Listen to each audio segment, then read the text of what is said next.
Hello दोस्तों, आप सब कैसे हैं? आशा करती हूँ अच्छे होंगे। आज मैं सुनाने जा रही हूँ प्यार भरा अनोखी कहानी।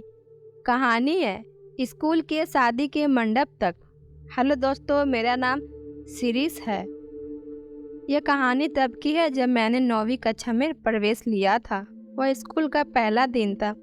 कक्षा में सभी चेहरे पुराने ही दिख रहे थे। उस दिन मेरे सबसे अजीज दोस्त शशि के साथ मेरी शर्त लगी कि इस साल हमारी क्लास में कोई नया एडमिशन नहीं आएगा। हम दोनों की नज़र स्कूल के दरवाजे पर ही टिकी थी। मेरा कहना था कि इस साल भी कोई नया एडमिशन नहीं होगा, पर स्कूल की पहली बेल बजने से बस एक ही मिनट पहले एक लड़की ने क्लास में कदम रखा और मैं बस उसको देखता ही रह गया। उस दिन मैं पहली बार कोई शर्त हार गया, लेकिन शर्त के साथ साथ मैं कुछ और भी हारा था, और वह था मेरा दिल। वह नई लड़की दिखने में की सुंदर गुड़िया जैसी खूबसूरत थी। उसने आँखों में मस्कारा लगाया हुआ था, जिससे उसकी आंखें किसी सुंदर हिरनी जैसी लग रही थी। उसे देखते ही जीवन में पहली मेरे सीने में दिल धड़कने का एहसास हुआ था। मैं कुछ पल उसमें ही खो गया था। फिर शशि के चिल्लाने से मैं होश में आया। वो मेरे शर्त हारने पर इतना खुश था कि मानो उसके अंदर ममता आ गई हो। उसने हमारे लाइन में बैठे करीब 18 बच्चों को मेरे पहली बार शर्त हारने के बारे में बता दिया था।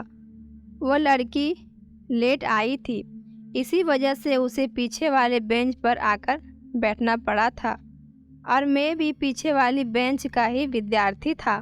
पूरा दिन मैं बस छुप छुप के उसी को ही देखता रहा। मैं सोच रहा था कि स्कूल छूटने के बाद उससे दोस्ती करूँगा। बाद में स्कूल की छुट्टी होने के बाद मैं उसको पीछे पीछे ही बाहर निकला, और बाहर आते ही मेरे उससे बात करने के अरमानों पर पानी फिर गया, क्योंकि उसे लेने के लिए उसके पिताजी आए थे। घर जाने के बाद मैं बस उसी के बारे में ही सोचता रहा। हर जगह बस उसका ही चेहरा नज़र आने लगा था। एक पल भी उसे देखे बिना काटना मुश्किल लग रहा था। मुझे अब बस उससे बात करनी थी। अगले दिन मुझे स्कूल जाने के लिए इतना खुशी से तैयार होता देख मेरे माताजी भी आश्चर्य में पड़ गई थी। माताजी बोली, तुझे स्कूल जाते वक्त पहली बार खुश देख रही हूँ। कहीं तेरे सिर पर चोट आई नहीं? स्कूल में कहीं टकराया था क्या? मम्मी की इस बात पर मेरी छोटी बहन खूब हंसी थी। फिर मैं स्कूल के समय से आधा घंटा जल्दी पहुँच गया और मेरी ड्रीम गर्ल के आने का इंतज़ार करने लगा, पर पहली क्लास शुरू होने के बाद भी वह नहीं आई। उस समय मुझे लगा था कि अभी के अभी खिड़की से कूदकर घर भाग जाऊं। पर अचानक किसी ने क्लास में आने की अनुमति मांगी और मेरे चेहरे पर खुशी लौट आई। वह वही थी जिसके दीदार के लिए मैं तरस गया था। वह किसी स्वर्ग की परी जैसी सफ़ेद रंग का सुंदर ड्रेस पहनकर आई थी, क्योंकि उस दिन उसका बर्थडे था। फिर हिंदी की अध्यापिका श्रीमती प्रिया ने उसे जन्मदिन की बधाई दी और पूरी क्लास के सामने अपना परिचय देने के लिए कहा। उसके परिचय की लाइनें मुझे आज भी याद है। वह कुछ इसी तरह थी। मेरा नाम मधुबाला भूपति वाडिया है। मैं श्रीनगर में रहती हूँ। मैंने अब तक की पढ़ाई इंदिरा गांधी विश्वविद्यालय जामनगर से पूरी की है। मुझे वॉलीबॉल खेल बहुत पसंद है। उसके बाद पूरी क्लास ने एक साथ ताली बजाकर उसे जन्मदिन की बधाइयाँ दी थी। उस परी के लिबास में मधुबाला इतनी सुंदर लग रही थी कि मेरी नज़र उस पर हट ही नहीं रही थी। मधुबाला ने अपने परिचय में यह भी कहा था कि वो श्रीनगर में रहती है, जो मेरे घर विद्यानगर जाते वक्त रास्ते में ही आता है। स्कूल से छुट्टी होने के बाद मधुबाला अकेले ही घर जा रही थी। मेरा भी रोज का वही रास्ता था। श्रीनगर और विद्यानगर के कुछ गिने चुने ही बच्चे ही स्कूल में पढ़ते थे और वह भी उस दिन सड़क पर कहीं दिख नहीं रहे थे। वो आगे आगे चल रही थी और मैं पीछे पीछे। मैं बड़ी हिम्मत जुटाकर उसके पास गया और फिर से बर्थडे विश कर दिया। उसने मुस्कुराकर धन्यवाद कहा और फिर हम दोनों में बातें का सिलसिला शुरू हुआ। मेरा नाम शिरीष है। यह जानने के बाद उसने पूछा कि तुम कहाँ रहते हो। मैंने कहा कि तुम्हारे घर श्रीनगर से कुछ ही दूर विद्यानगर में रहता हूँ। उससे बातें करते करते मैं कब श्रीनगर पहुँच गया मुझे पता भी नहीं चला। उस दिन पहली बार मैंने किसी लड़की से इतनी ज़्यादा बातें की थी और वो भी जिसे पसंद करता हूँ। इसी खुशी से मैं तो मानो आसमान में उड़ रहा था। स्कूल वाली प्रेम कहानी।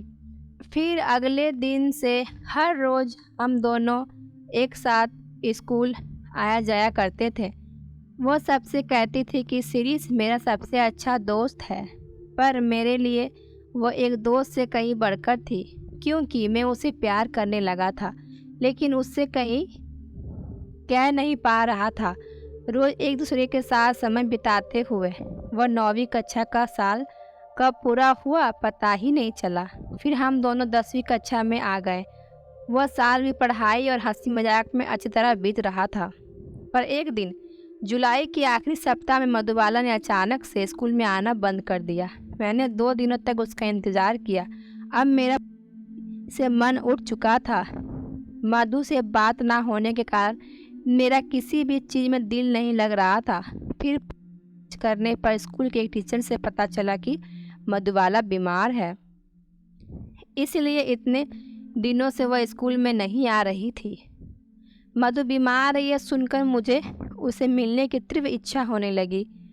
फिर मैंने उसकी जानी दोस्त विद्या को बड़ी मित्र करके मधुबाला के घर जाने के लिए राजी कर लिया। स्कूल छूटने के बाद विद्या और मैं दोनों मधुबाला के घर गए थे। उसकी माँ ने बड़े प्यार से हमारा स्वागत किया। उस वक्त मधुबाला अपने कमरे में आराम कर रही थी। उसकी माँ ने हमें उसके पास बैठने के लिए कहा और वो चाय नाश्ता लाने चली गई। मधुबाला ने जब मुझे देखा तो वह बहुत खुश हुई थी।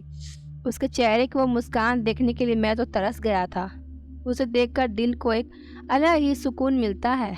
वो बोली कि मुझे पता था शिरीष तुम मुझसे मिलने ज़रूर आओगे। ये सुनकर मेरा वहाँ जाना सफल रहा।